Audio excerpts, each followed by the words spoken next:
ஸ்பெஷலா வந்து cake order தாங்க பார்க்க போறோம். இது பார்த்தீங்கன்னா, 1/2 கேஜி சாக்லேட் ப்ரௌனி தாங்க வந்து ஆர்டர் பண்ணியிருந்தாங்க. இது பார்த்தீங்கன்னா, எனக்கு ரொம்பவே ஒரு வேண்டியவங்க வந்து அத ஆர்டர் பண்ணியிருந்தாங்க.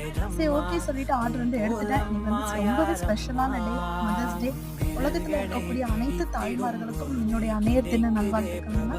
இந்த ஆர்டர் பார்த்தீங்கன்னா, எடுத்ததே வந்து மதர்ஸ் டே. அவங்க அம்மாவுக்கு வந்து செலிப்ரேஷன் பண்றதுக்காக ஒரு பையன் வந்து கேட்டிருந்தான். பையனோட ஃப்ரெண்டு பார்த்தீங்கன்னா, அவங்க மம்மிக்கு குடுக்குறதுக்காக சர்ப்ரைஸா கேட்டிருந்தான். நான் அதே போல வந்து ரெடி பண்ணிட்டேங்க. மேலலாம் பார்த்தீங்கன்னா, கோல்டன் பால்ஸ் வேணும், ஒரு பேபி டாப்பர் மாரியெல்லாம் வேணும் அப்படின்னு சொல்லிட்டு அம்மாட்ட அவனும் என்னை கூப்பிட்டான். அதே போல வந்து நான் ரெடி பண்ணிட்டேன். கடைசியில பார்த்தீங்கன்னா, என் பையன் தான் வந்து எனக்காக வந்து ஆர்டர் பண்ணியிருக்கான். அதுவும் நானே செஞ்சிருக்கேன் பாருங்க. அது மேல பார்த்தீங்கன்னா, கோல்டன் பால்ஸ் எல்லாம் வச்சு கியூட்டா ஒரு பேபி மாரியெல்லாம் வேணும் அப்படின்னு சொல்லிட்டு, இந்த பேபி வந்து அவராமா. பேபி மேல வச்சுட்டு மாமுன்னு சொல்லிட்டு ஃபவுண்டன்ல ரெடி பண்ணி வைக்க சொல்லியிருந்தாங்க. நானும் அதே போல வந்து ரெடி பண்ணிட்டேன். கீழ வச்சு பார்த்தேன். சரி செட் ஆகல, ஹைட் பத்தல. அதனால மேல வச்சுட்டேன். இந்த ப்ரௌனி எப்படி இருக்குன்னு சொல்லிட்டு கமெண்ட் பண்ணுங்க. உங்களுக்கு பிடிச்சிருக்கா, பிடிக்கலன்னு சொல்லிட்டு கமெண்ட் பண்ணி சொல்லுங்க.